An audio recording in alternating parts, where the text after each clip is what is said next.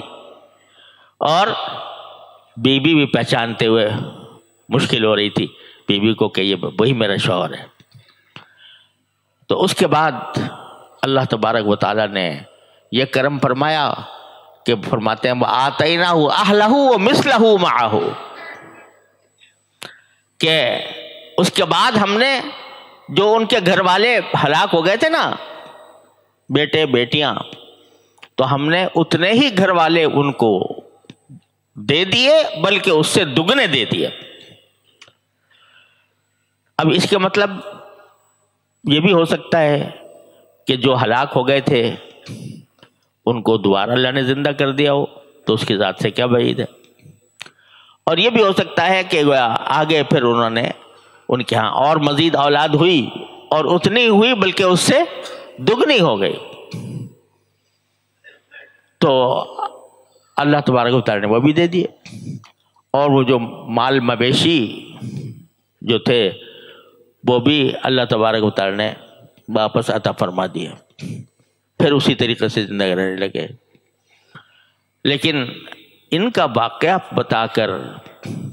اللہ تبارک و تعالیٰ ہم آپ کو جو سنا رہے ہیں واقعہ، محض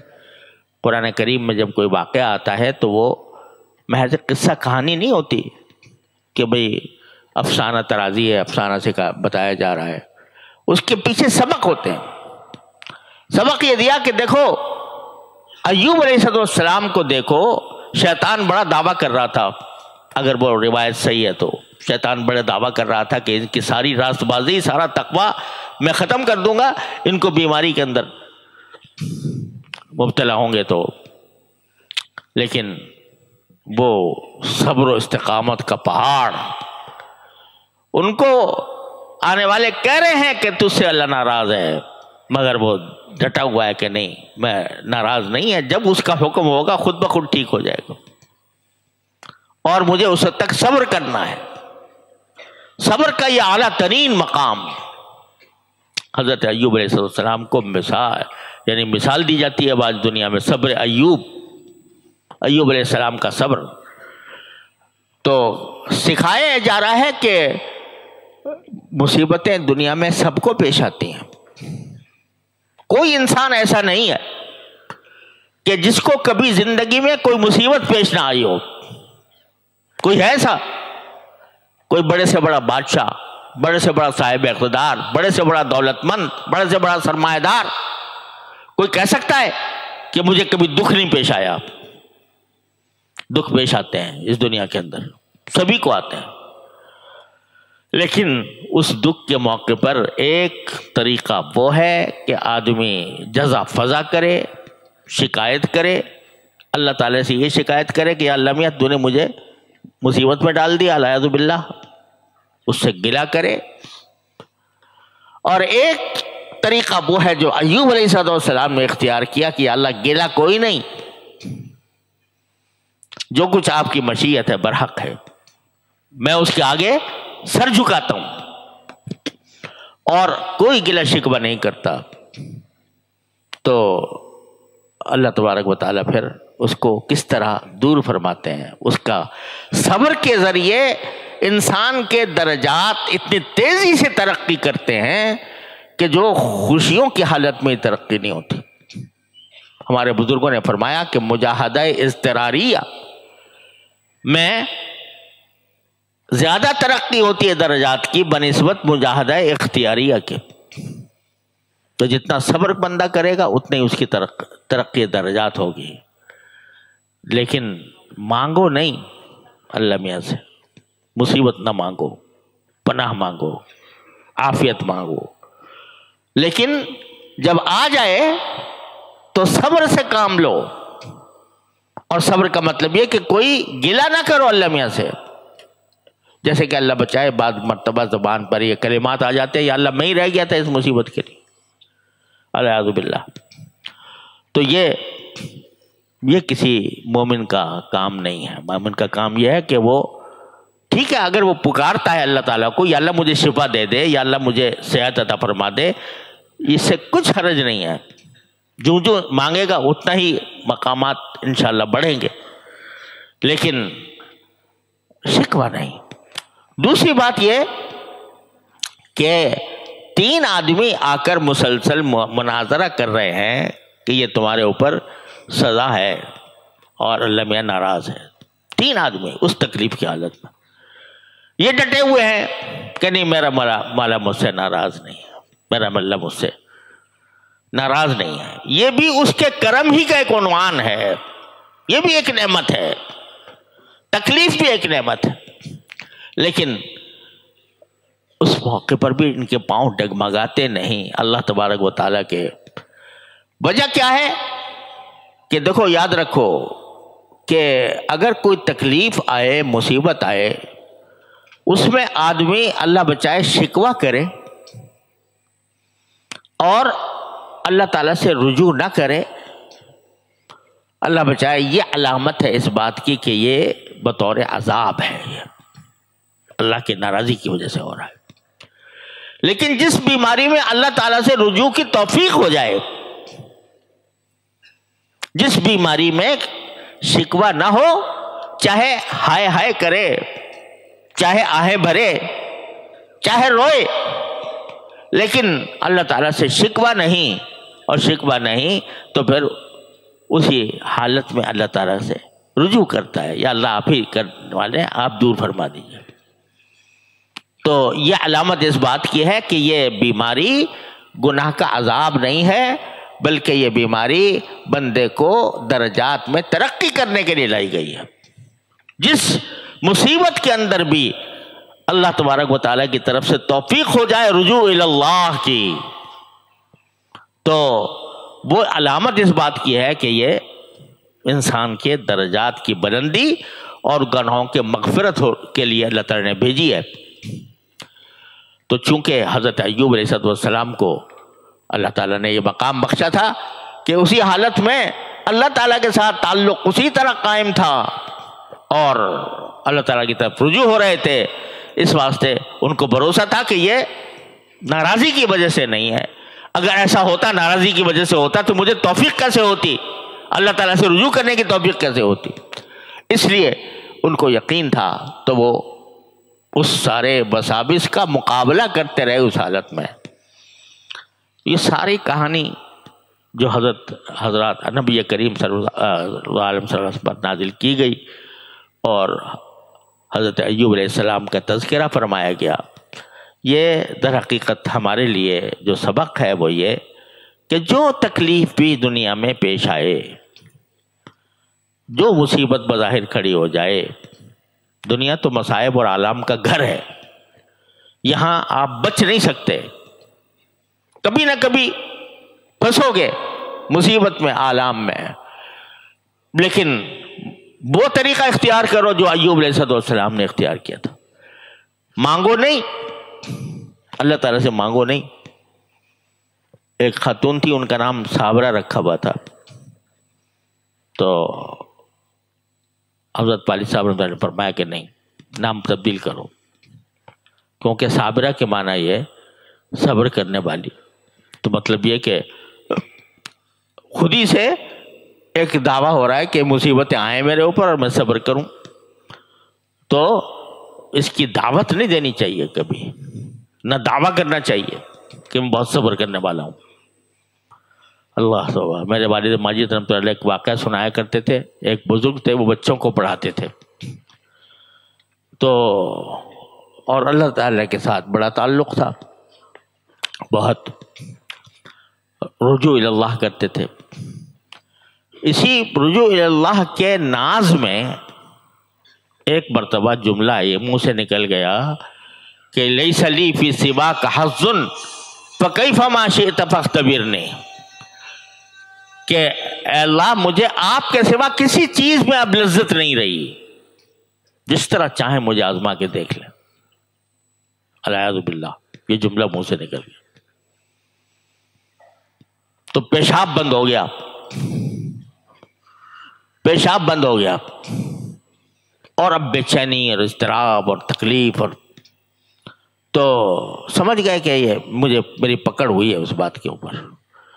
تو اپنے بچوں سے جو پڑھنے آتے تھے ان سے کہا کرتے تھے کہ ادعو لعمکم الکذاب،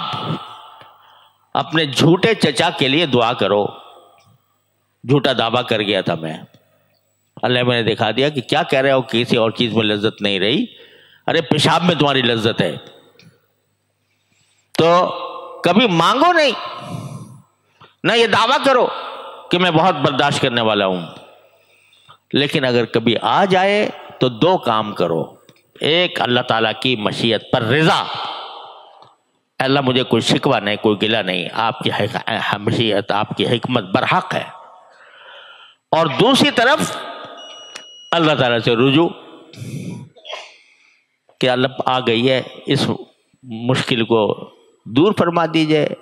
یا اس کے اندر میری دستگیری فرمائیے، مجھے صحیح راستہ دکھائیے.